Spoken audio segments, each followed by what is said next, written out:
Təsəvvür eləyin ki, üzü qırışmasın deyə 40 ildən çoxdur ki, bu adam gülmür. Söhbət kimdən gedir və gülməmək onun üzünün qırışsız qalmağına səbəb olubmu? Sualların cavabını sona qədər baxsanız biləcəksiniz. Saf televiziyasında Tip xəbərlərinin vaxtıdır. Studiyada Günel İbadovadır.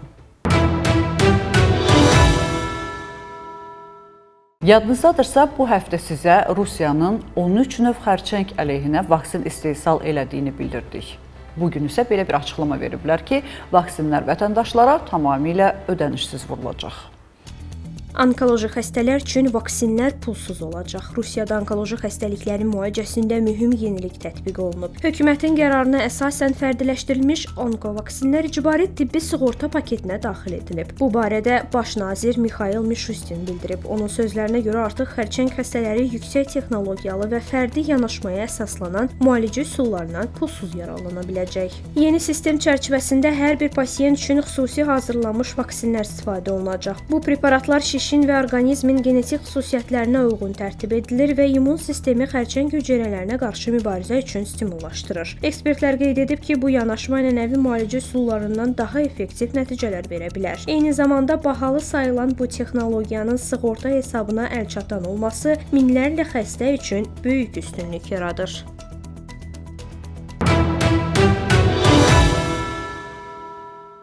Bakıda Milli Pediatriya Cəmiyyətinin 1-ci Milli Konqresi keçirilib. Detalları izləyək. Milli Pediatriya Dərnəyinin 1-ci Milli Konqresi keçirilir. Azərbaycan Respublikasında pediatriya sahəsinin inkişafına töhfə vermək məqsədi ilə təşkil olunan Milli Pediatriya Dərnəyinin 1-ci Milli Konqresi öz işini davam etdirir.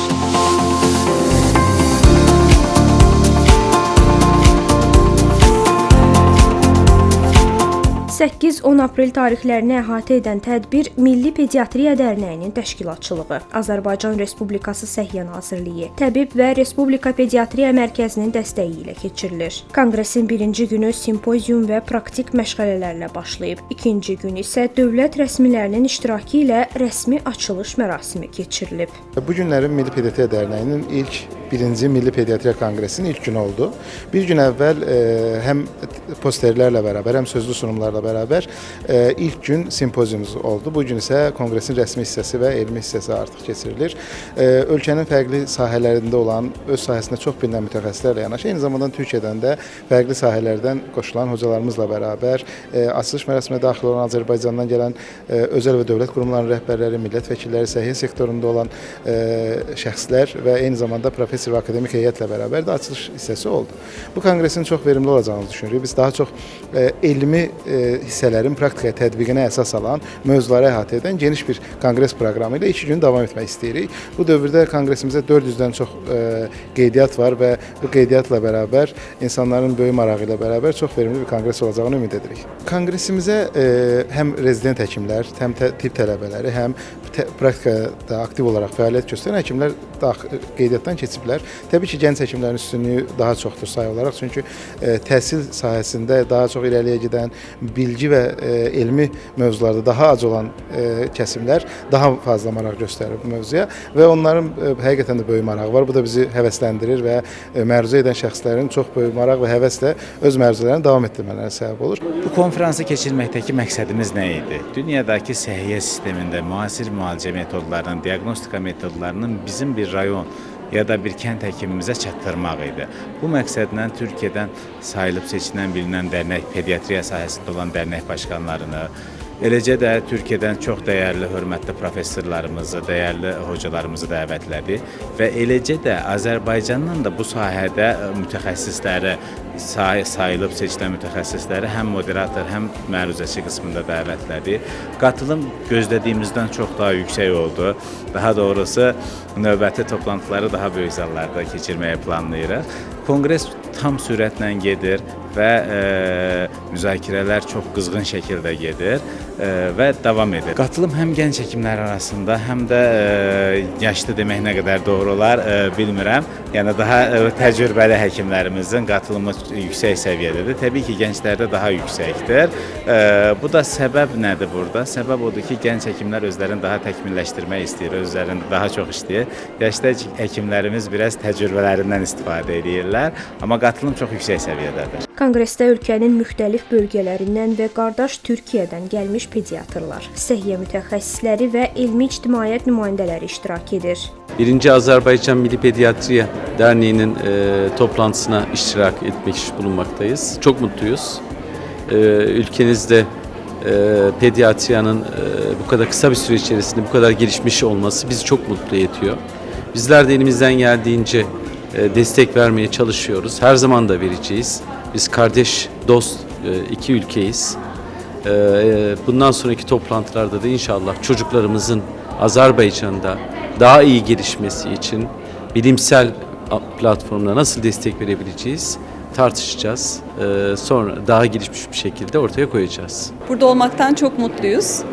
Açılış konuşmalarında da söylendiği gibi Türk Çocuk Acil Tıp ve Yoğun Bakım Derneği olarak biz geçen sene burada çok güzel bir kongre yapmıştık. 1. Çocuk Acil ve Yoğun Bakım Kongresi. Bu sene Pediatri Kongresi'ne davetli olarak gelmekten, buradaki gelişmeleri yakın takip etmekten gerçekten çok mutluyuz. Çocukların sağlığı, özellikle kritik hasta çocukların sağlığı bizim için çok kıymetli. Onları ne kadar koruyabilirsek, ne kadar sağlıklarını daha iyileştirebilirsek o denli çocukların hayat kalitesini arttırırız, ölümlülükleri azaltırız. Bunun için sadece Türkiye'de değil, Azerbaycan kardeş ülkedeki çocukların da sorumluluğu hep birlikte üzerimizde, hep birlikte el ele güzel şeyler yapmaya çalışacağız. O yüzden mutluyuz burada olmaktan. Çok teşekkürler. Milli Pediatri Derneği'nin ilk kongresinde bulunmaktan gurur duyuyorum. Çok güzel bir kongre organizasyonu başladı. Dün kurslarla başladı ve bugün kongre devam ediyor. 2 günde özellikle Türkiye'den gelen hocalarla birlikte buradaki Azerbaycan'daki arkadaşlarımızla, hocalarımızla beraber çok güzel bir bilimsel şölen halinde devam ediyor. Organizasyonu oluşturan arkadaşlarımıza, bilimsel program oluşturan arkadaşlarımıza çok teşekkür ediyoruz. Davetleriyle ilgili olarak da çok teşekkür ediyoruz. Ben yeni doğan alanda respiratory distress sendromu konusunda yeni gelişmeleri anlatacağım. Burada en yeni, en güncel konuları konuşacağız. Oldukça da kalabalık bir ekip olduğunu görüyorum. Salon hınca hınç dolu. Bu da bize büyük mutluluk veriyor. İnşallah her şey çok güzel olacak. Türkiye'den Azerbaycan'a, Bakü'ye gelmek bizi çok mutlu etti, onur etti.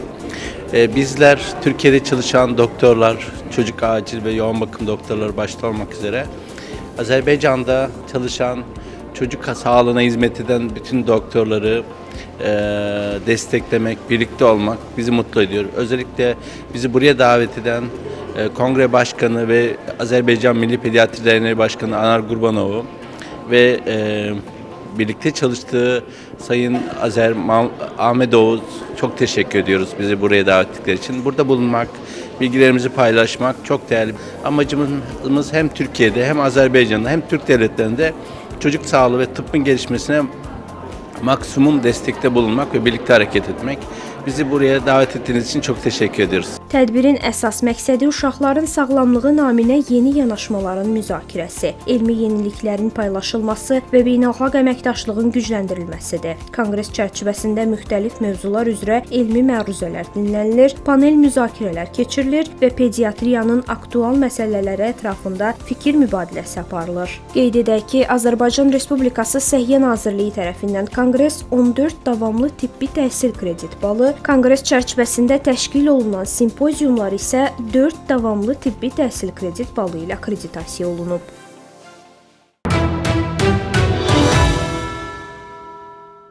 "40 ildir ki, gülmür. Səbəbi isə hardasa eşidib ki, gülmək insanın üzünü qırışdırır.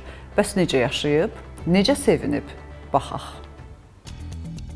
Gənc qalmaq üçün 40 il gülməyib. İngiltərədə yaşayan Tess Christian adlı qadın diqqət çəkən qərarı ilə gündəmə gəlib. O, üzdə qırışların yaranmasının qarşısını almaq üçün 40 il ərzində gülmədiyini bildirib. Məlumata görə Christian gənc yaşlarından etibarən üz ifadələrini idarə etməyi vərdiş halına gətirib. Ətrafdakılar gülümsədiyi anlarda belə o üzünü ifadəsiz saxlamağa üstünlük verib. Onun sözlərinə görə üz əzələlərini hərəkət etdirməmək qırışların əmələ gəlməsinin qarşısını alır. Kristian həyatının ən vacib anlarında belə bu prinsipdən dönmədiyini deyib. Mənim metodum botoksdan daha təbii və effektivdir deyə bildirib. Hazırda 60 yaşlarında olan Kristianın bu vərdişinin uşaqlıq illərinə dayandığı qeyd olunub. Lakin mütəxəssislər xəbərdarlıq edir ki, gülüş yalnız sosial davranış deyil, həm də psixoloji sağlamlıq üçün vacib amildir. Araşdırmalar göstərib ki, gülmək stressi azaldır, əhval-ruhiyyəni yaxşılaşdırır və həyat keyfiyyətini artırır.